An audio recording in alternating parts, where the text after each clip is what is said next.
더불어민주당과 정부, 청와대는 마스크 수출은 거의 없애고 주말까지 생산을 독려해서 생산량을 최대한 늘리기로 했습니다.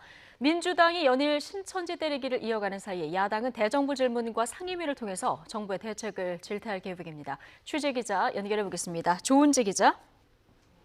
네, 국회입니다. 오늘 당정청 회의 내용을 보면 생산량을 지금 마스크 생산량을 최대한 늘리겠다는 건데요. 더 구체적으로는 어떤 방안들이 나온 겁니까? 네, 민주당과 정부, 청와대는 오전 7시부터 1시간 넘게 진행된 당정청 회의에서 논의 대부분을 마스크 문제에 할애했습니다. 줄서기 대란까지 벌어져 국민 불만이 큰 만큼 일단 수출 물량을 없애고 주말 생산까지 독려하자는 결론이 나왔습니다. 이낙연 코로나19 재난대책안전위원장은 마스크 문제는 훨씬 비상하게 대처해야 한다면서 이른바 4원칙까지 제시했습니다. 생산을 최대한 늘리고 배분 공정성을 높이고 줄서기를 없애자. 그러면서도 의료진과 취약계층, 대구 경북에 대해서는 우선 공급이 필요하다는 걸 국민께 설명하고 이해를 구하자는 내용입니다. 김상조 청와대 정책실장은 마스크 생산량이 하루 수요 3천만 장을 따라가지 못하는 현실이라며 한 사람이 얼마만큼의 마스크를 샀는지 확인할 수 있도록 시스템이 갖춰진 약국을 통해 공적 판매를 크게 늘릴 계획이라고 밝혔습니다.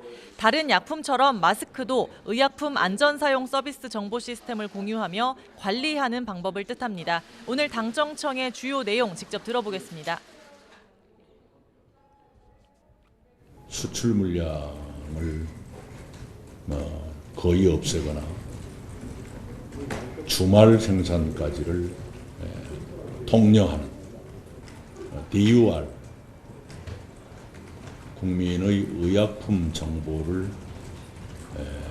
확보 공유하는 제도가 있습니다. 마스크도 그 대상에 포함시켜서 관리하는 방안도 포함하기로 했습니다. 네, 홍남기 경제부총리 겸 기획재정부 장관도 마스크 절대 생산량 확대 문제, 또 공적 유통 강화, 유통 가격 제어 등을 강조했고요. 지금은 힘을 모을 시기라면서 정쟁 자제를 당부하기도 했습니다.